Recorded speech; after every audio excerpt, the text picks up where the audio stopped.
One thing we noticed the DC Code struggles to define is the term woman. So Mayor Bowser, what is a woman? I'm a woman. Are you a woman?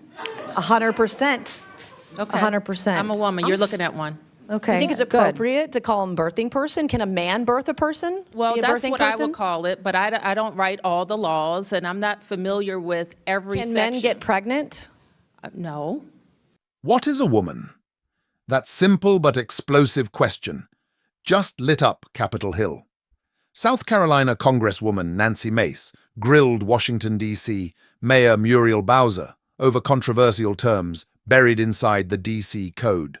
Phrases like birthing people, justice-involved parents, and even intersectionality of gender and race. What followed was a fiery exchange that put the spotlight on diversity, equity, inclusion, and how America defines identity today. Mace wasted no time framing DC as a poster child for DEI and gender madness. She announced her bill, the No DEI in DC Act, to strip out what she called gender bender nonsense from city government. Then the grilling began. All right, Chair recognizes Ms. Mace from South Carolina. Thank you, Mr. Chairman, and good morning. The government of the District of Columbia, under the leadership sitting in front of us today, has become a poster child for DEI and gender madness. This has led to government. Mr. Chairman, this is not a concert. This audience can just settle down. Stop the clock, and the gentlelady's right. Under the rules of the House, the chairman is responsible for maintaining order and preserving decorum in the committee room. I expect audience members to be respectful of the committee, so I'd like to reclaim my time, too, Mr. Chairman. Absolutely. This has led to government-sanctioned racial discrimination and the erasure of women. Article 1, Section 8, Clause 17 provides Congress plenary authority over the District of Columbia. Using this authority today, I'll be introducing the No DEI in DC Act. This bill will rip the DEI and gender bender nonsense out of the DC government root and branch, and restore common sense and equal treatment under the law. As the individuals charged with writing DC laws, signing DC laws, and enforcing DC's laws, we have some questions for you on the meanings of some of the curious terms we have found in the DC Code. My first question for Mayor Bowser, it's yes or no. The DC Code makes numerous references to, quote, structural or institutional racism. Do you believe the DC government is structurally or institutionally racist? Yes or no? Yes or no? Is DC government racist, institutionally racist? Yes or no? All right, you can't answer the question. So my next question for Mayor Bowser, since you're going to sit there and placate or just be quiet, in Section 7-1234.02 of DC Code, you use the phrase child welfare involved birthing people. Child welfare involved birthing people. Can you explain to me what this means? I'm not that familiar with that part of the code. Okay, and so you don't know. In Section 7-1234-02 of DC Code, you use the phrase justice involved incarcerated and homeless birthing people and their non-birthing partners. Can you explain to this committee what that means? I would have to see the whole section. You don't know. You're literally the mayor of D.C. and you don't know your own code of laws. Well, I don't know. All right, one thing we noticed the D.C. Code struggles to define is the term woman. So Mayor Bowser, what is a woman? I'm a woman. Are you a woman? 100%. Okay. 100%. I'm a woman. You're looking at one. Okay, good. You actually, in Section 3-703 of the DC Code, you use the phrase, the intersectionality of gender and race to create unique dynamics and effects. Can you explain what this means to the committee? Where is that, ma'am? Section 3-703 of the DC Code. Do you know what that means?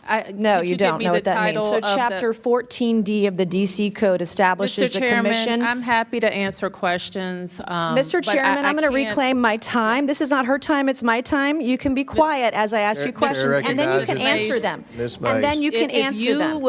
I'm not, Mr. Chairman, this is my time, not hers. I'd like to reclaim my time. Let's make good use of the time, Ms. Mace. I'm making very good use of my time. And you're making my point. You're the mayor of D.C., and you don't even know your own code of laws. What is a birthing person? I would assume it's someone who gives birth. All right. Why don't you use, are these women? Are these moms? you think it's appropriate to call him birthing person? Can a man birth a person? Well, Be a that's birthing what I person? would call it, but I don't write all the laws, and I'm not familiar with every Can section. men get pregnant? No. Can men become women?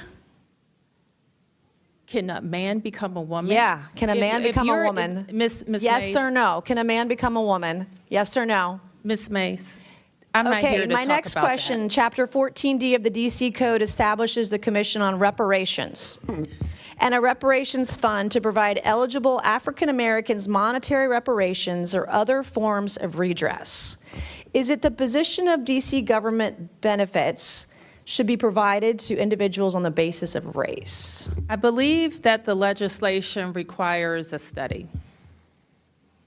Okay, I'm asking you, is it the position of the DC government that government benefits should be provided on the basis of race? If you're is the referring to question. that legislation, I believe it requires a study. Okay, I'm asking you a question. Do you believe that government benefits should be given out on the basis of race? That is the question. This is the third time I'm asking. We have any number of benefits programs, and eligibility is Okay. established. You're not answering per- any of these per program. questions. I'll give it to you. You're slick. In Section 2-1383 of the DC Code, you use the phrase social value of the LGBTQ community business economy to the district. Can you explain what this means to the committee? It means that LGBT businesses provide economic benefit to the district's economy. Do you think all businesses provide economic benefit to the DC economy? They should, or they would be out of business. Yeah, of course. All right, thank you, Mr. Chairman. I yield back. Thank you. Chair recognizes. This exchange highlights two competing narratives in American politics. On one side, Mace positioned herself as a defender of traditional language and equal treatment under the law.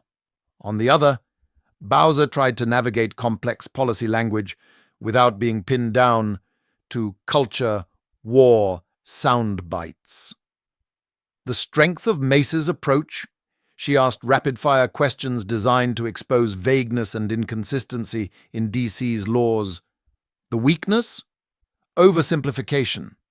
Some of these legal terms come from broader federal frameworks that Bowser doesn't personally draft. As for Bowser, she stayed calm under fire, but often avoided giving clear definitions, leaving her open to charges of evasiveness. At its core, this debate isn't just about DC law. It reflects a nationwide struggle over gender, race, and identity in government policy. So, what do you think? Should government stick to traditional language like women and mothers, or embrace inclusive terms like birthing people? And when it comes to reparations and DEI, where should the line be drawn?